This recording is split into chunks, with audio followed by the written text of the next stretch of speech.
Okay, so today we're jumping right into the official U.S. position on Operation Epic Fury. We're going to break down everything, the big claims, the why behind it, and what they say the endgame is. And this is all coming straight from a statement by the Homeland Security Advisor. So let's get into it. All right, check this out. This is the big, dramatic line from the advisor. Total, one-sided annihilation. I mean, wow, that's a huge claim, right? It really sets the tone for the entire official story. So what does annihilation even mean in this context? Let's unpack what the administration is actually saying here. So to really get a handle on that annihilation claim, we have to start with the military side of things. What exactly did they say was destroyed? The advisor was pretty blunt about what the operation supposedly accomplished. So what got annihilated? To really grasp the scale of this supposed victory, you have to look at the specific targets. And the advisor, well, he laid out a whole list of strategic assets that he says are now gone, just completely taken off the board. And what's really striking here is just how huge these claims are. We're not talking about a few hits here and there. According to the advisor, the operation completely wiped out Iran's entire navy and its missile capabilities. But wait, there's more.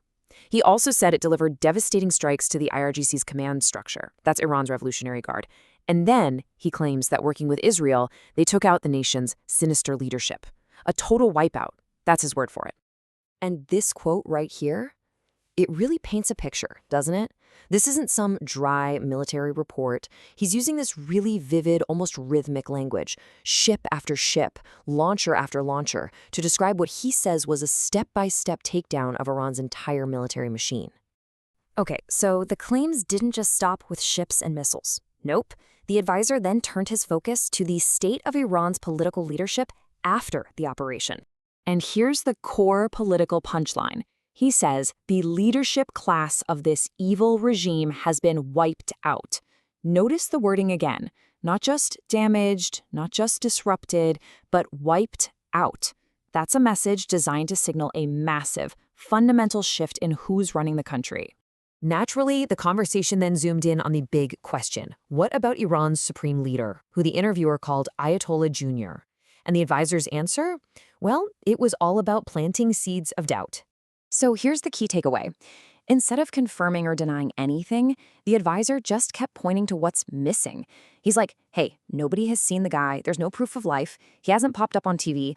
All they have is this one written statement that's supposedly from him. The whole point was to frame this as proof of just how badly the regime has been crippled. Okay, but why now? Why did this happen at all? The advisor presented the whole thing not as a choice, but as something they had to do. He basically framed it as the absolute last chance to act. And this quote gets right to the heart of their justification. They're positioning this as a preemptive strike, a defensive move against a regime that they claim was actively planning and plotting to kill Americans.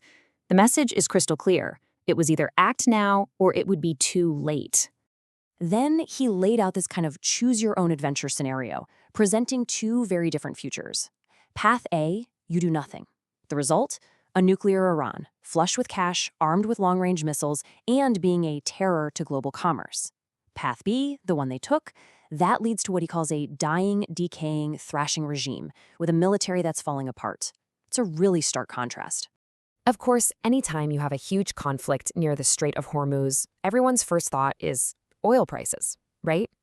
So naturally, the advisor had to tackle this head-on, talking about what this means for prices at the pump and whether the U.S. can handle it.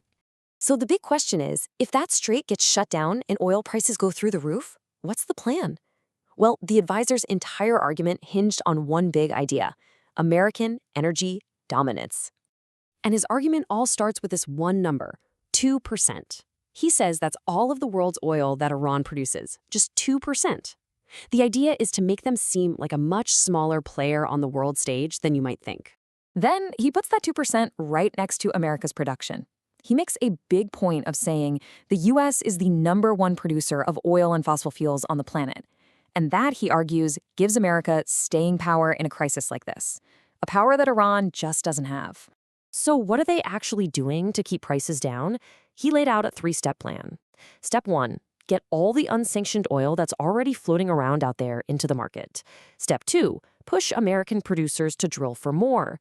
And step 3, provide regulatory relief, basically cut the red tape so they can do it faster. All right, so we've covered the what and the why. But what's the end game here? What is the ultimate goal? The advisor wrapped things up with a kind of two-part message about what they hope the final outcome will be. The first part of this endgame is presented as an opportunity. He says the people of Iran are being given their last best chance to take control of their own future. But right after that offer, he followed it up with this, a really clear, unmistakable statement. He says that no matter what choice the Iranian people make, the U.S. has a military objective, and it is going to achieve it, period. And that really leaves us with the core puzzle of the whole message, doesn't it? On one hand, they're offering the Iranian people a choice. But on the other hand, they're saying the military outcome is already decided. It raises a big question. When military goals are absolute, what does an opportunity for change really, truly mean? Something to think about as we wrap up this look at the official U.S. position.